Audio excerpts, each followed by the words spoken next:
Well, we are almost at 1 o'clock, so we will go ahead and get started. For those of you who don't know me, I'm Victoria Rubio. I'm the Public Information Officer here at the High Point Police Department. I want to thank you all for coming today as we launch and announce the Triad ICAC Task Force. This is a partnership between the High Point Police Department, Greensboro Police Department, and the FBI. In just a moment, you will hear from High Point's Police Chief Curtis Cheeks III, as well as Assistant Chief Rick Alston from the Greensboro Police Department. We'd also like to acknowledge a couple of other people who are in the room here today to show their support. Chief John Thompson from the Greensboro Police Department, as well as Supervisory Senior Resident Agent Seth Whiteman, who is with the FBI. We will have time for questions at the end.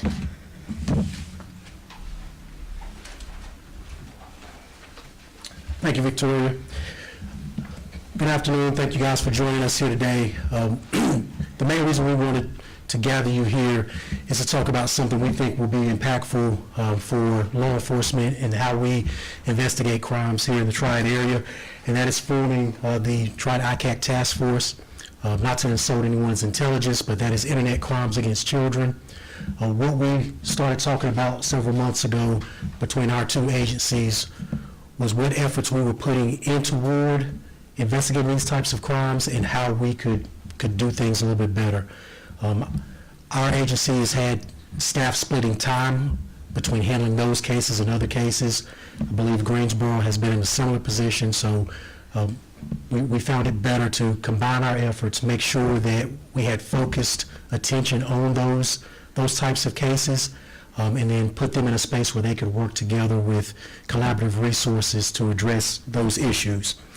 So we will have representation from the High Point Police Department and the Greensboro Police Department working together, addressing those internet crimes against children.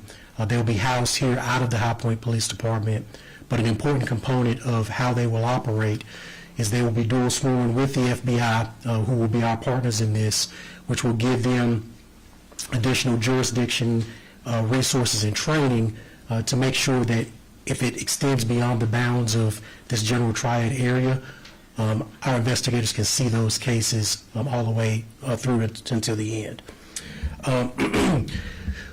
You may ask yourself, why now? And I'll give you a number, 52,000. That is the number of tips just in 2025 that came through North Carolina ICAC. Those are a lot of tips. Not all of them are investigation worthy, but they all are significant enough to be vetted and looked into. And so, unfortunately, we have a need to make sure we have a focused effort on those types of cases. And so that's what you'll see here today through this collaboration, is to make sure that we're doing the very best we can from a law enforcement standpoint, not only with the education of our general public and our parents, but also as far as the enforcement of protecting our children. But now I'll turn it over to Assistant Chief Rick Alston from the Greensboro Police Department. Rick.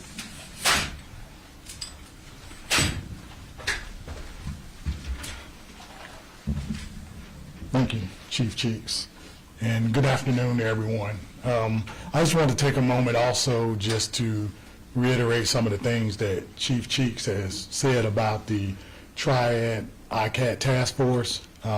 I think the partnership between the Greensboro Police Department and the High Point Police Department and the FBI is already a strong partnership. I think we don't get here without us already having that bond. We do work together well in other areas with different other assignments and other types of crimes. So the partnership is already strong. So when we look at how can we tackle internet crimes against children, we build a partnership together, also with our federal partners, with the FBI, then that way we can address crimes against children on the city, state, and federal level with this particular partnership. And it just creates a bond with bringing more resources together to tackle the problem. And I just want to take a moment to just talk about tips that can start at home, because internet crimes against children, if you're paying attention to what's going on with children in the homes, you can kind of head off problems that you see coming just by paying attention to what your kids are doing at home on the internet and on video games and things of that nature. So when I talk about the first tip is to definitely talk to your kids. Don't be afraid to ask them questions. Make them feel comfortable with talking to you about things that they're seeing on the internet, if they're seeing certain type of dangers, and letting your kids know that it's not your fault, that I want you to come to me if you're seeing, you know, unwanted individuals sending you messages on the internet or sending you pictures. Like, be comfortable with your kids to where they will come and speak with you if they're having any types of issues. So make sure that you're monitoring your children's electronics. That's very important. Phones, video games, and a good practice is to have a computer in an open area where you can see it, you know, not tucked away somewhere in the child's room where you're not really monitoring what the child is doing on that computer. So have a computer in an open area and monitor what your children are doing on electronics. Review text messages and online activity also. Do you know each person your child is talking to online? You know, the biggest thing with video games now is roadblocks. So kids can actually talk to people on the internet, and if you have a 5 or 6-year-old that's playing with other 5 or 6-year-olds on the internet, and now an adult comes into that setting, you want to be aware of why is this particular adult here with small kids. That could be a red flag. So you want to make sure that you're monitoring things like that, like who your kids are talking to online, and do your kids know who they're talking to? You know, if you're speaking with your child, can they say, I know each and every person that I'm playing with online or who I'm talking to on the internet? If they can't tell you that, then they don't need to be talking to the person if they don't know who it is.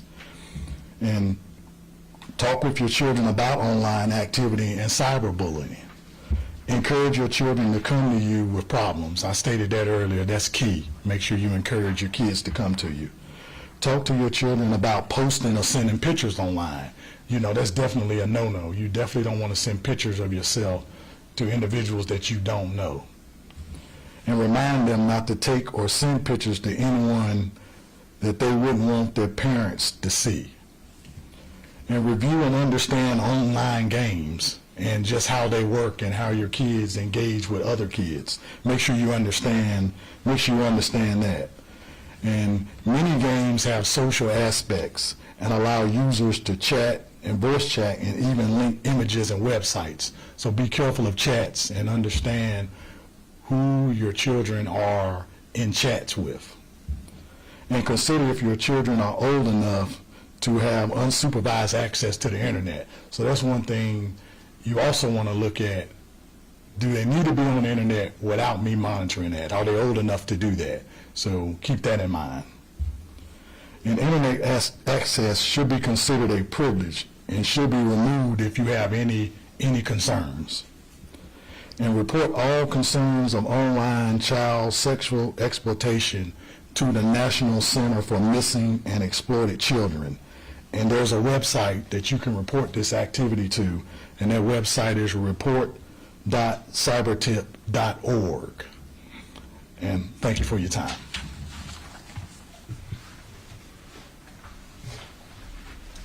And at this time, we can open it up to questions. If you'll just let me know who your question is directed to, we'll bring them back to the podium. Paul? What's the budget for this, or is it being done without any sort of extra spending? So Paul's question was, what's the budget for this? There'll be some expenditure, small expenditure on equipment, but we already have the staff. Again, instead of having them split their time, they're focusing their time. So there's not a huge budget impact for either agency. Yes, ma'am. What was the reaction when you did see that number for how many of those tips came through just for 2025 alone? Well, I mean, there's been I believe since 2019, over 1,000% increase in the number of tips that have come in. And so that's why I said earlier, unfortunately, we're at this point in what we do day to day as law enforcement agencies where we need to dedicate, staff to consistently, putting efforts toward these types of activities and crimes. That number is shocking, alarming. It should be for anyone, especially if you are a parent. I'm a parent. I know Assistant Chief Austin is a parent. Chief Thompson's a parent. You know, one of our detectives said it best, that it used to be that when you first got your phone, you were gaining access to the world, and now when you give a kid an electronic device, the world is gaining access to them, and that's something we have to be very, very mindful of now. We've seen the sheriffs in the state doing a similar program with the Invictus program. Did you guys communicate with them about the setup and get any ideas off of them about how well they work together? Yes, we have communicated with Invictus. One of the things about this is this is not ego-driven at all. This is mission-driven. You know, right now, you know, we have agreed on a setup that works, you know, well for our agencies and the FBI. There's always room and opportunity, you know, for growth and collaboration. But we did definitely, you know, speak with them. But like I said, this is more about the mission than, you know, who gets the credit. And then just last year, there was a High Point family that had an issue with Roblox and decided to pursue legal action. Was your department involved in that at all? And would that be the kind of case that this task force would take up? I'm not familiar with the case you're talking about in particular, but I will say, you know, again, one of the main charges of this task force is to vet and investigate those tips as they come in and figure out, you know, what do we need to spend more time on in regards to not only prosecution, but in some avenues it may be education for an affected family, or it may be, you know, some preventative measures for individuals, letting them know that, hey, you're engaging on the cusp of criminal activity with what you're doing online directed toward children. How much of this task force will be educational? Is there a program where you go into schools or other organizations and talk to children and parents about being safer online? Well, the staff directly related to the task force, their main charge will be to investigate these tips coming in. As you heard, they'll have their hands full just vetting those tips. Both agencies have components to handle the education piece. I'm sure the investigators with the task force will be a resource for our community partners and our community staff that will handle the education piece, but that's always a component that's built in. How many people are on the task force? I'm sorry. How many people are on the task force roughly? So initially starting out, we'll have one from High Point and two from GPD, and then, like I said, the force multiplier will be that they will also be duly sworn with the FBI. A question from me, why Greensboro and why did you guys choose each other? I know you guys already have a strong partnership, but what was the motivator to choose High Point and Greensboro to come together? One of the things that Chief Thompson and I have been pretty consistent on in my 2 years as chief is collaborating, working together, making sure that as we address and deal with, you know, problems, especially surrounding impact crime in our respective cities, that we're not pushing problems to one city or the other. The easiest and best way to do that is by combining our efforts in certain regards and working together. And so when we started talking about this, it was, again, kind of a no-brainer for us of, hey, there's an opportunity here for us to collaborate. We'll take 2 more questions if you have them. Besides the jurisdictional issue, does the FBI partnership give you access to more resources than you would have normally? I'll let Seth. Good afternoon. So if you could repeat the question for me, I'm sorry. So besides just the fact that it gives them a little more jurisdictional freedom, this task force, does it also give them access to more resources that the FBI has to help them if they need it in solving one of these crimes? Yeah, so absolutely. So partnering with the FBI not only brings them the investigative support, but it also brings them some other resources that we have to include jurisdictional challenges that we deal with, so we can have reach out or easier reach to other jurisdictions, whether it's globally or internationally, nationally or globally. So we also have sharing intelligence value, right? So when we get some intelligence, that's easier to pass off to our locals if they're federalized with us, as well as the investigative support that we would obviously provide. Was there additional training involved in this task force as well, or were they basically doing something similar already? So there's training involved. I mean, everybody's learning from everybody. This is an ever-evolving crime, right? So as technology changes, investigative techniques change. So there's always training going on, and that's part of the resources that we could also help them provide. I have one question. For the tips, I know that, if people have concerns, they can obviously reach out to you guys. When is a good time to reach out? Like, when is the time when you're like, okay, maybe I shouldn't hold on to this anymore, I need to go ahead and get help or figure out if this is something more? So a lot of those things that Assistant Chief Austin spoke to, especially from that parental oversight standpoint, that's when the time is.